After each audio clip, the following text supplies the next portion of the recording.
जब two or more than two object approached towards each other, they are so that impact or head collision. जब दो वस्तुएं एक ही पथ पर गति कर रही हों जिनकी दिशा विपरीत हो, तो परस्पर पास आने पर उनमें म्यूचुअल इंटरेक्शन फोर्स के अलावा ऐसा रिएक्शन फोर्स भी कार्य करता है जो उनको पुनः सेपरेट करता है या पृथक करता है। तो इस प्रकार वस्तुओं के संघट्य की जो अवस्था है वही कोलिजन है। तो कोलिजन को ऐसे समझ लीजिए कि जैसे डायरेक्ट कोई वर्ड बोलना है और उसी को डिफाइन भी करना है। तो टक्कर ही संघट्य है, संघट्य ही आपका टक्कर है। इम्पैक्ट कोलिजन है, कोलिजन ही इम्पैक्ट है। तो बस केवल वर्ड चेंज करना होगा। Impact of two or more than two blocks when they are moves in a same path in opposite direction or along same direction is called collision। तो note करना हो लिख सकते हैं।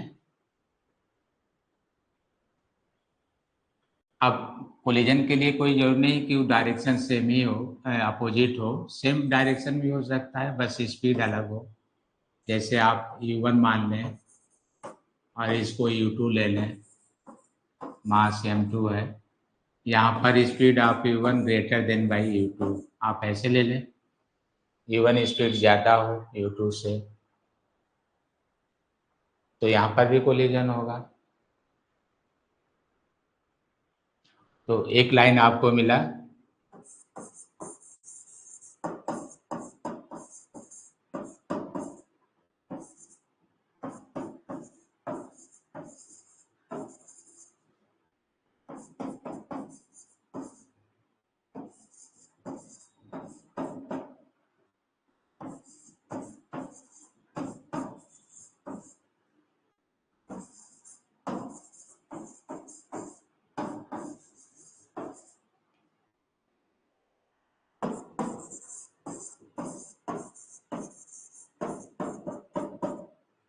collision is a types of impact between two or more than two objects। दो या दो से अधिक वस्तुओं के मध्य संघट्ट या टक्कर जो है संघट्ट कहलाता है। नोट कर लिए होंगे, दो या दो से अधिक वस्तुओं के मध्य किसी एक पथ पर गति करते समय होने वाला टक्कर संघट्ट कहलाता है।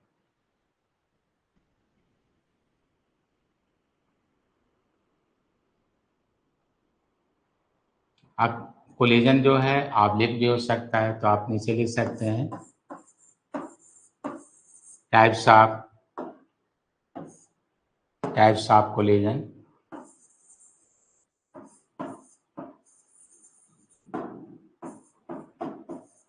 टाइप्स ऑफ कोलिजन,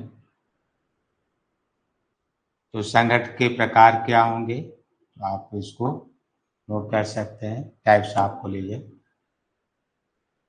तो एक तो आप हेड कोलिजन, सीधा टक्कर, हेड कोलिजन,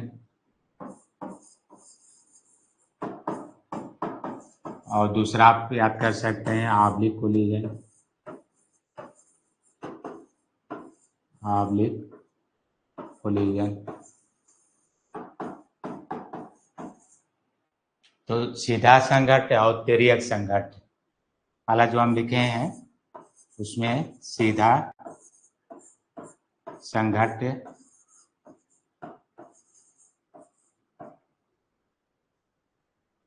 संघट्य, सीधा संघट्ट या तिर्यक संघट्ट, तिर्यक संघट्ट।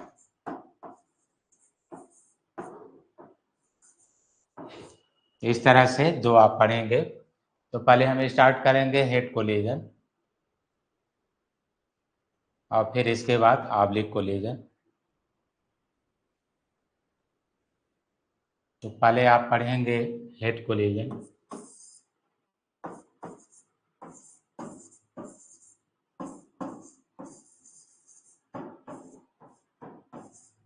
हेड कोलिजन या सीधा संघट।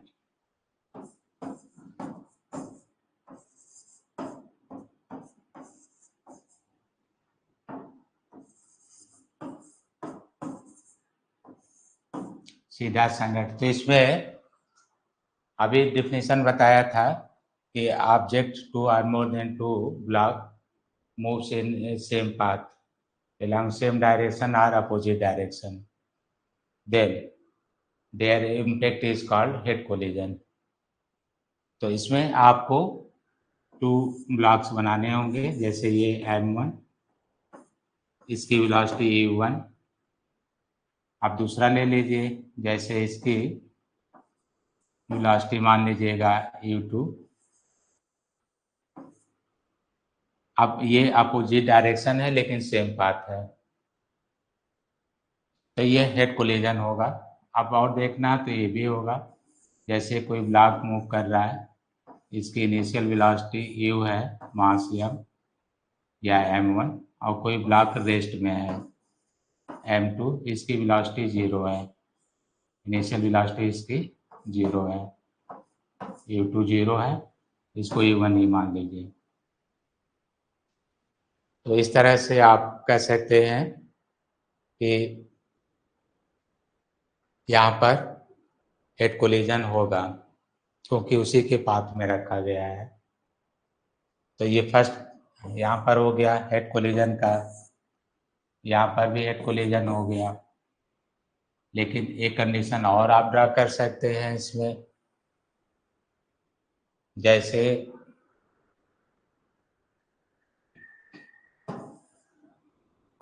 Third moves along same direction,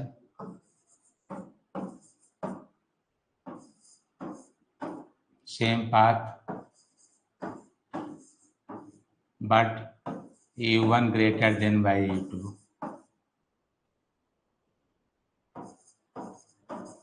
same path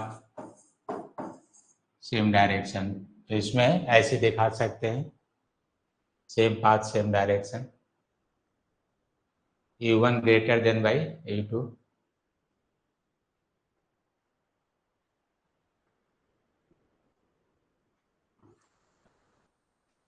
तो अब आप कोलिजन में या सीधा संघट में रीड क्या करना होगा, कैसे, तो यहाँ पर ये बताया गया है कि किसी प्रकार के संघट में संवेग सदैव संरक्षित रहता है, रेखीय संवेग सदैव संरक्षित रहता है।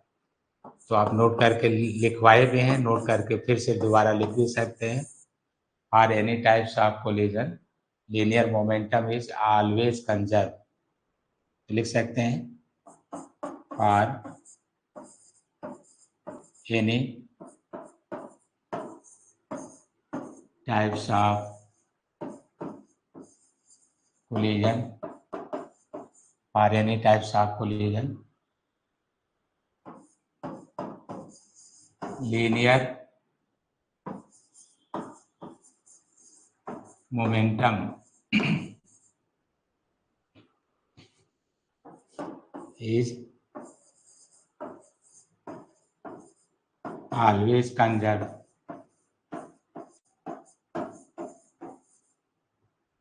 For any types of collision linear momentum is always conserved। किसी भी प्रकार के संघट के लिए, किसी भी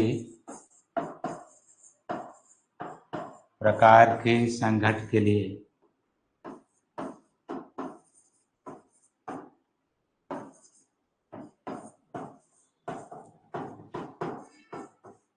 रेखीय संवेग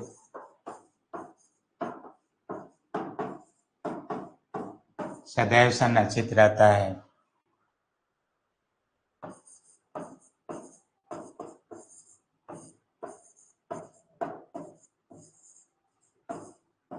संरक्षित रहता है। तो इस तरह से आपने ये पॉइंट लिखा। अब इसमें कोफिशिएंट ऑफ रेस्टिट्यूशन एक पॉइंट लिया जाता है, जिससे प्रत्यावस्थान गुणांक भी कहते हैं हिंदी में।